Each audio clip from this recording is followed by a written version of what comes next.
பூமி பல ஆச்சரியமூட்டும் படைப்புகளாலும் இயற்கை கட்டமைப்புகளினாலும் பின்னப்பட்டிருக்கும் ஓர் அபூர்வ பரப்பாகும்.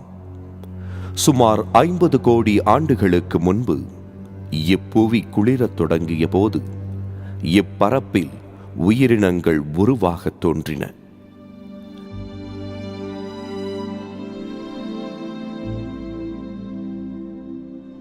பல மாறுபட்ட காலநிலைகளிலும் தட்ப வெப்பங்களிலும் இவை தொடர்ந்து ஒரே சுழற்சியில் சீராக இயங்கிக் கொண்டிருக்கிறது.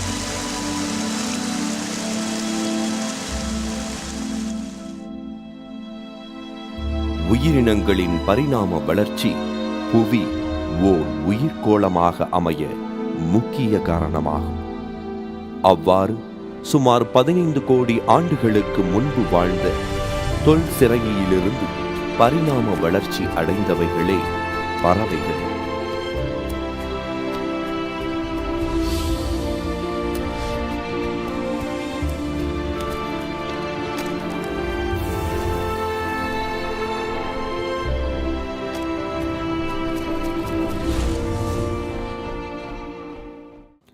இன்று இவ்வுலகில் சுமார் 10,000க்கும் மேற்பட்ட பறவை இனங்கள் வெவ்வேறு சூழல்களிலும் தட்ப வெப்ப நிலைகளிலும் சிறப்பாக வாழ்ந்து வருகின்றன.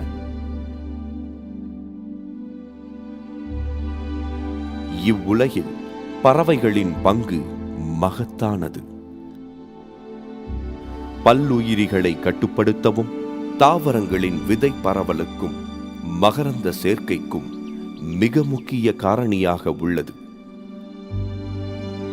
இயற்கை எனும் கட்டமைப்பில் உச்சத்தில் உள்ளவை பறவைகளே. ஆனால் தொடர்ந்து மாறுபடும் கால தட்ப வெப்பநிலை மாற்றங்கள் பறவைகளுக்கு பல வாழ்வியல் சிக்கல்களை ஏற்படுத்துகின்றன. அப்போது பறவைகள் தங்களை காத்துக்கொள்ள இடம்பெயர்கின்றன. இவ்வாறு உணவிற்காகவும் இனப்பெருக்கத்திற்காகவும் ஓர் இடத்திலிருந்து மற்றொரு இடத்திற்கு இடம்பெயர்வதே வலசையாகும்.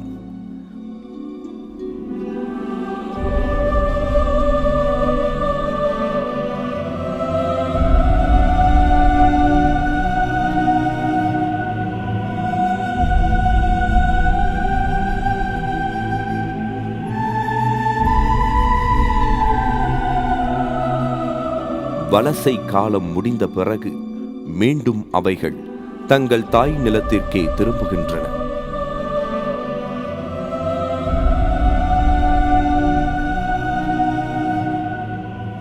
இனப்பெருக்கம் செய்யும் இடமே தாய் நிலமாகும். கண்டம் விட்டு கண்டம், நாடுகளுக்குள், சமவெளிகளுக்குள் என சில 100 கிலோமீட்டரில் இருந்து பல ஆயிரம் மைல்களுக்கு அப்பாலும் பறவைகள் வலசை செல்கின்றன.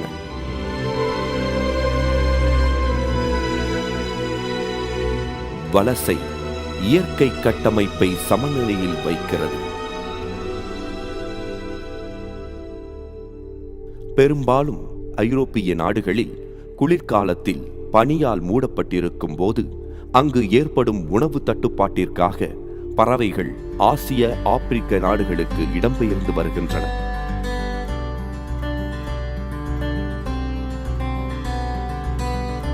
இந்தியாவில் 1330 பறவை இனங்களில் 300க்கும் மேற்பட்டவை வலசை வருகின்றன. தமிழகத்தில் உள்ள 400க்கும் மேற்பட்ட பறவை இனங்களில் 100க்கும் மேற்பட்டவை வலசை வருகின்றன.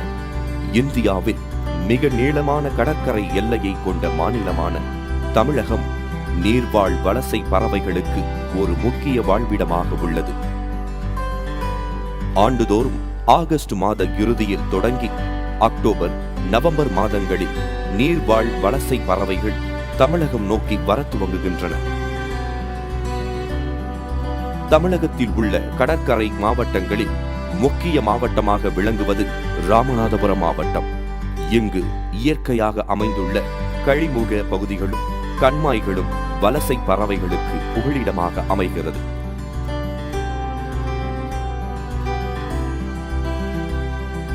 தமிழகத்தில் அதிக பறவைகள் சரணாலயத்தை கொண்ட மாவட்டமாகவும் ராமநாதபுரம் உள்ளது.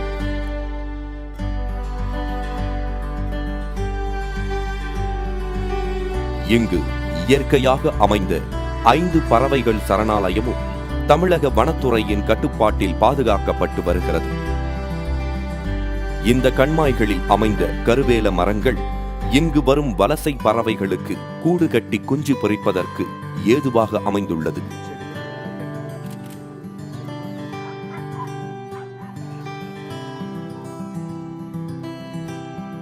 இந்த கண்மாயில் உள்ள மீன்களும் புழு பூச்சிகளும் வலசை பறவைகளின் முக்கிய உணவாகவும் உள்ளது.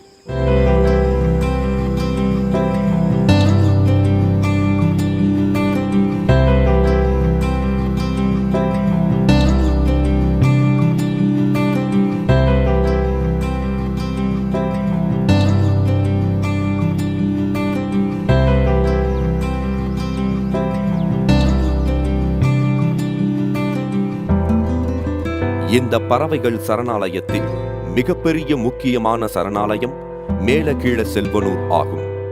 சுமார் 593 ஹெக்டேர் பரப்பளவு கொண்டதாகும். இங்கு சுமார் 14,000 பறவைகளுக்கு மேல் வந்து தங்கி சென்றுள்ளதாக குறிப்புகள் உள்ளன. ராமநாதபுரத்திலிருந்து சுமார் 45 கிலோமீட்டர் தொலைவிலும், சாயல்குடி மற்றும் கடலாடி பகுதியில் இருந்து 12 கிலோமீட்டர் தொலைவிலும் அமைந்துள்ளது.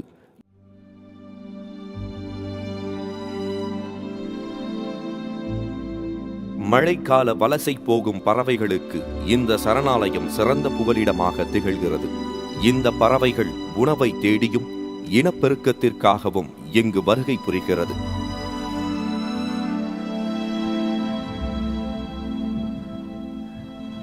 இந்த பறவைகள் சரணாலயத்திற்கு 75 சிற்றினங்களுக்கு உட்பட்ட நீர்வாழ் பறவைகளும் நிலவாழ் பறவைகளும் வருகை புரிகின்றன.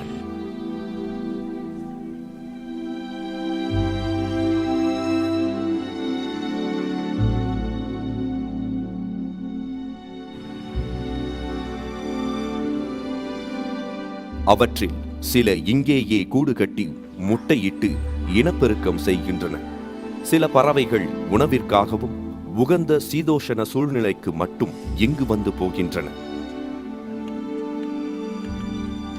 இங்கு வந்து செல்லும் வலசை பறவைகளில் முக்கியமானவைகள் மஞ்சள் மூக்கு நாரை, அரிவாள் மூக்கன், நத்தை கொத்தி நாரை, கூழைக்கடா, கரண்டிவாயன், பாம்பு தாரா, முக்குளிப்பான், நீர்க்காகம், ஊசிவால் வாத்து, புள்ளிவாத்து, சிறவி போன்ற 40க்கும் மேற்பட்ட பறவை இனங்கள் செப்டம்பர் மாதம் முதல் மார்ச் மாதம் வரை இனப்பெருக்கத்திற்காக கூடு கட்டி வருகிறது. இச்சரணாலயத்தில் அருகில் உள்ள கிராம மக்கள் இங்கு வரும் பறவைகளை பாதுகாப்பாக காத்து வருகின்றனர். பறவைகளுக்கு இடையூறு ஏற்படுத்தாத வண்ணம் வாழ்ந்து வருகின்றனர். இந்த சரணாலயத்தை சுற்றியுள்ள பகுதியில் பெரும்பாலும் விவசாய பூமியாகவும் இந்த கண்மாய்களின் நீரையே நம்பியும் உள்ளது. இங்குள்ள பறவைகளின் எச்சங்கள் விவசாய பயிர்களுக்கு இயற்கை உரமாக பயன்படுகிறது. இதன் எச்சத்தில் உள்ள பொட்டாசியம் மற்றும் நைட்ரேட்டுகள் மிக சிறந்த உரமாக கருதப்படுகிறது.